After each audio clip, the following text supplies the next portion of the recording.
How many times have you felt completely drained, like you were carrying some invisible weight? You wake up, do what needs to be done, take care of your responsibilities, but at the end of the day, there's still that feeling of emptiness. Is it just exhaustion, or is something deeper trying to get your attention? The problem is, in the rush of everyday life, we learn to ignore the signs. There's always one more task, one more obligation, one more reason to put off what really matters. We keep pushing things to later, trying to convince ourselves that this exhaustion will eventually pass, that everything will be fine after some rest. But will it? Tiredness and dissatisfaction are two different things. Tiredness comes from effort, from dedication, from throwing ourselves fully into what we do. It asks for a pause, for rest, for a moment to breathe so we can keep going. It's physical and mental wear and tear that can be restored with some time and self-care. But dissatisfaction, that's trickier. It doesn't go away after a good night's sleep. You can take a vacation, slow down for a bit, but it always comes back. Why? Because it's not just about what you're doing, it's about what you're feeling.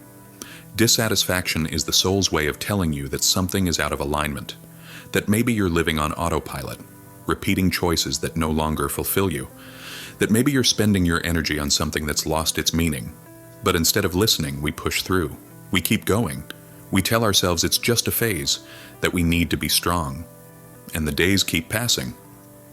The truth is, sometimes what you need isn't to stop. Sometimes what you need is to change. And that's a tough decision because change takes courage. It forces you to face the question we often fear the most. Does this path still make sense for me? A lot of people are afraid of the answer because they think it means they'll have to give everything up. But change doesn't always mean throwing it all away.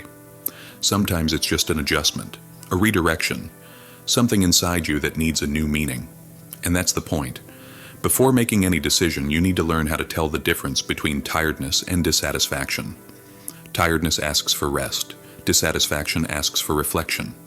Tiredness is fixed with a break. Dissatisfaction is healed with truth. When was the last time you sat in silence and really listened to what your soul was trying to say?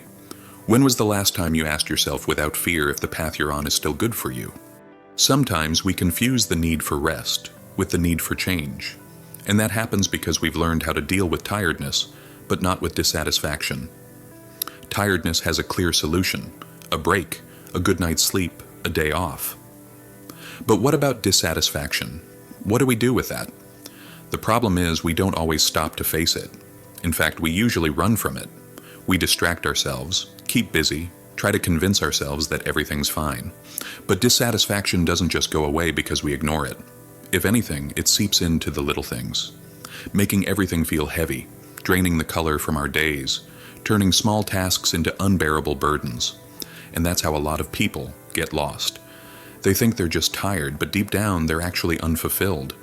And when dissatisfaction isn't understood, it turns into frustration, then into discouragement, and eventually into a deep, hard-to-fill emptiness. The soul speaks, constantly. It shows up in those little feelings of restlessness, in that sense that something's off, in the lack of excitement you once had. But listening takes courage, because sometimes we don't like what it has to say. Often, dissatisfaction is a sign that you've outgrown the life you built. It might be a job that no longer challenges you, a relationship that no longer brings joy, or a lifestyle that no longer reflects who you are. That doesn't mean your past was a mistake. It simply means you've changed. And growth always calls for renewal. But accepting that isn't easy, because change means stepping into the unknown, and the unknown is scary. It makes you second-guess yourself. Am I doing the right thing? Am I being dramatic? Am I being ungrateful for wanting something more? But the truth is, your soul doesn't settle for just getting by. If you feel constantly drained, even after resting, maybe the problem isn't your workload or life's demands. Maybe the problem is internal. Maybe it's a call to look inward and ask, am I still living in alignment with what I truly want? That kind of reflection is essential because so often we follow paths that weren't really ours. They were chosen by society, by family, or by our fear of failure. And by the time we realize it, we're already so deep in those commitments that change feels impossible. But it's never too late. Life doesn't have to be a non-stop series of sacrifices without meaning. Yes, challenges exist. Yes, there are hard days. But when you're on the right path, Even the hard work feels worth it. Even the tiredness feels good. Because it's the result of doing something you love. So before you say you're just exhausted, try this. Close your eyes for a moment and imagine your life 5 years from now, continuing exactly as it is today. Do you feel relief or anxiety? If the answer is anxiety, well, maybe it's not just exhaustion.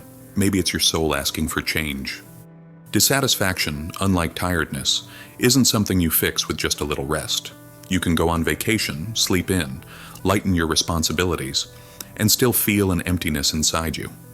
That's because dissatisfaction isn't a physical issue. It's an inner call, a message from your soul telling you that something needs to change. A lot of times we ignore that call because we're afraid of what it might mean. And that's completely understandable. Change means stepping into the unknown, facing uncertainty and letting go of the things that feel safe. But what if that thing you call safety is actually just a comfortable prison? How many times have we convinced ourselves that the problem is just the workload, when deep down what's really draining us is the lack of purpose? How many times have we held on to relationships that no longer help us grow, just because we're afraid of being alone? How many times have we settled for living in a way that no longer reflects who we are, because the fear of disappointing others is stronger than the courage to be honest with ourselves? The soul is wise. It warns us. It whispers. It gives us signs. At first, in subtle ways, a loss of excitement, the feeling that you're just existing, not truly living. Then, if we don't listen, it speaks louder. Anxiety, restlessness, a sense of emptiness that no outside motivation can fix. And if we still keep ignoring it, the body starts to react. Exhaustion turns into pain, stress builds up, and your energy gets drained. What you're feeling today might be a warning, a nudge to stop, look inward, and ask yourself, what's really bothering me? Maybe you'll realize you've been living on autopilot, following a script that someone else wrote. Maybe you'll discover that your dreams have changed, but you're still clinging to the idea of who you thought you should be, instead of embracing who you really are. And that's okay. It's okay to change. It's okay to admit that something that once made sense doesn't anymore. Life wasn't meant to be a straight line. It has twists, restarts, and growth often requires letting go of what no longer serves us. The problem is, we confuse change with failure. As if admitting that something no longer brings us joy means we made a mistake in the past. But we didn't. We did the best we could with what we knew at the time. But now we know more. Now we feel more. And pretending we don't feel anything only pushes us further away from our own truth. So the question is, how long are you going to keep putting off what you already know? Dissatisfaction isn't your enemy. It's an invitation. An invitation to look at yourself more honestly, to ask the right questions, to have the courage to admit that you deserve more. Not more as an accumulation or excess, but more as in fulfillment, authenticity, and peace. What is your soul trying to tell you? Maybe it's time to listen. Big hug, and God bless you.